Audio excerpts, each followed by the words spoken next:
по 40 рублей, цены все соответствуют. Продавец цены на хлеб знает наизусть. Повышение стоимости на главный продукт, уверяет женщина, в последний раз было весной. Сколько держится уже В цена? марте. Полгода уже, получается, Да. вы не повышали. Пока нет. Сейчас вновь заговорили о повышении. Сегодня сельский хлеб от производителя казанцы покупают по 40 рублей. Но уже через неделю якобы ценник может подрасти. Покупатели уже выбирают, где сэкономить. Приспосабливаемся.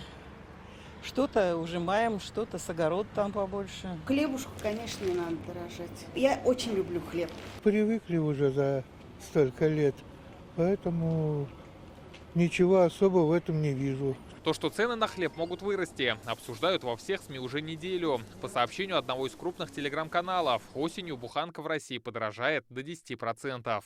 Ожидается, что цены на хлеб и хлебобулочные изделия взлетят этой осенью из-за целого комплекса проблем, накопившихся в отрасли. Одной из главных причин для скачка цен наши собеседники отметили выход России из зерновой сделки. После этой новости цены на зерно и муку поползли вверх как на мировом, так и внутреннем рынке, поэтому их закупки теперь обходятся примерно на 20% дороже.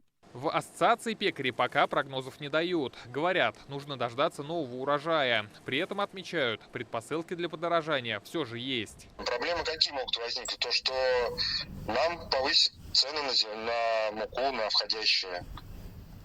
То есть это будет уже зависеть от аграриев, от мукомолов. Мы стоим уже в этой цепочке третьи.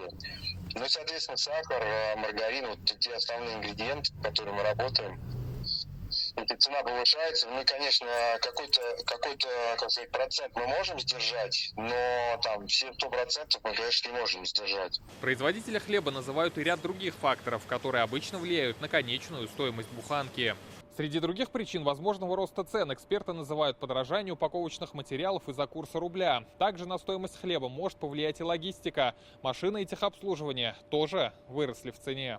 Что будет с ценами на хлеб? С этим вопросом мы обратились в Минсельхоз Республики. В ведомстве подчеркнули, на данный момент Россия и Татарстан полностью обеспечены зерном. По словам Ленара Гарипова, с начала года в стране произошел лишь небольшой и плавный рост цен на хлеб. И успокоил, в ближайшее время повышения не будет. С начала года были какие-то, допустим, изменения в районе 2%. Да, все-таки это влияет на то, что курсовая разница, да, то есть в долларах, то есть покупаются все равно на оборудование какие-то импортные запчасти, то есть импортные носители, поэтому вот это небольшие изменения, есть небольшие колебания, до конца года никаких изменений нет. Как подчеркнули, помогают сдерживать цены и республиканские субсидии на отдельные сорта социального хлеба. Они действуют с 2016 года. Ежегодно хлебопекари и мукомолы Татарстана получают больше 200 миллионов рублей. Рамиль Галиуллин, Алмаз Зейдинов, Данил Филатов, ТНВ, Казань.